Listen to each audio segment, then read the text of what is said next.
episode.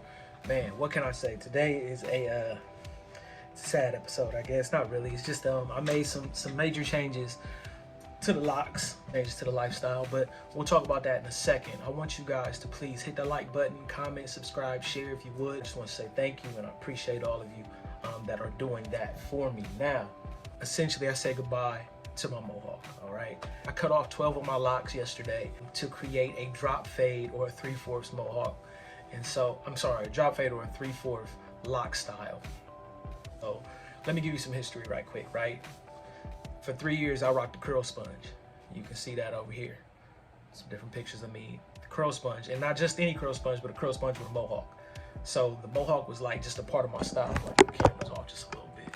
Don't get thrown off by this. Me and the wife are going to be doing we've been doing some remodeling, getting the kitchen and things redone, the bathroom, our porch, and now we're doing swatch comparisons, man, just taking the paint, slapping it on the wall, seeing what we like. So don't be thrown off by that. So when I started growing out my hair, it wasn't really intentional. You know what I'm saying? Like I didn't like intentionally say in the long run I want to have Mowhawk locks.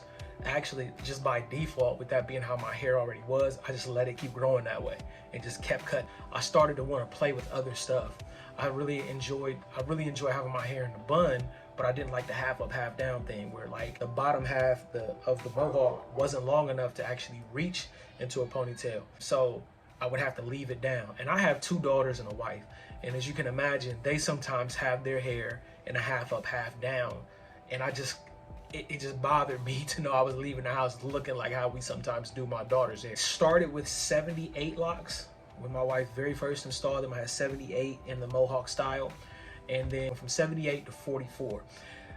And like I said, it was intentional. It wasn't my hair was falling out or thinning or getting sick, you know, anything like that. I 2-strand twisted them and left them in until they locked and got down to 44. Now I cut off 12, like I said at the beginning of the video, right? So now I'm down to 32. If you haven't already looked, Locked and Loaded episode 1 is up. Go back and check that out. I'm not uncomfortable. I'm just moving some stuff around here on my waist. I do, part of my lifestyle is being a concealed carry owner. So, you know, I keep my stuff on me always 24/7. Pros and cons, there's not really many to either. I think that is subjective. Let me tell you from experience, there's 2 that stand out though. There's 1 pro and 1 con that really stands out. The 1 pro of the Mowhawk locks is that they are unique. They're rare. Not a lot of people have them. I personally have had these, like I said, for 17 months. I have never seen one person with my physical eyes in my physical space that had a Mowhawk locks. I've seen people band their hair up and tie it up or ponytail it up or whatever to make it look like a lock. I mean, look like a Mowhawk, but I've never seen anybody with the physical shade size Mowhawk locks grown out.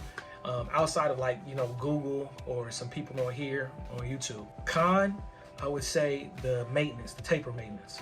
The whole reason I got into locks was to get more independence with my hair.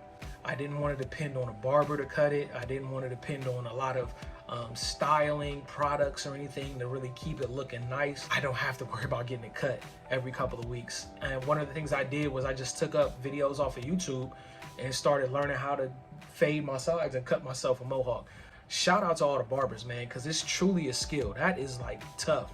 If you're insisting on getting locks, I commend you for that. I think you should do it. It's excellent. I don't have any regrets about it. I would tell you this, start with a full head, because if you start with a full head, you can always shave off what you don't want and experiment with other styles. Like, I would definitely say from experience, and that's what happened with me. I thought I was gonna rock the Mowhawk, do or die, and it turns out that things changed for me and I started having more of an eye for 3/4 / high top. Let me go ahead and give y'all this little, what's that called? I can't remember the name of that. What do we call this? Lock check? Little lock check update. So once again, some of them are still 2-strand twisted from my retwist just because I am marrying them together. And as you can see, I don't have high tops, but my occipital bone is here. So I actually intentionally cut my hair. To go here, come down, and then go around. And that's the area where I lost all of my locks. So from here down, I cut all of those locks off, tapering myself up. And that's what you're seeing going on now. So nothing special, nothing flashy, but definitely a big change. Once again, not something I regret. I caught myself doing stuff like this, searching for the hair, grabbing for the hair, you know, because I would grab for it and play with it and stuff, and it's not there anymore. I'm happy with my decision, and we're gonna see how this thing grows and goes, and I'm gonna take y'all on this journey with me as we develop it and make this thing rock. All right. Hey, I appreciate y'all showing love for me today. Please, once again, support the channel. Check out the other videos. This week I'm dropping the new Locked and Loaded. Episode 2 is coming out this week, and I'm gonna be talking about some good things concerning dressing and concealing and tips and tricks, the whole nine. So just stay tuned for that. Come back, stay locked. I'll holler at y'all later.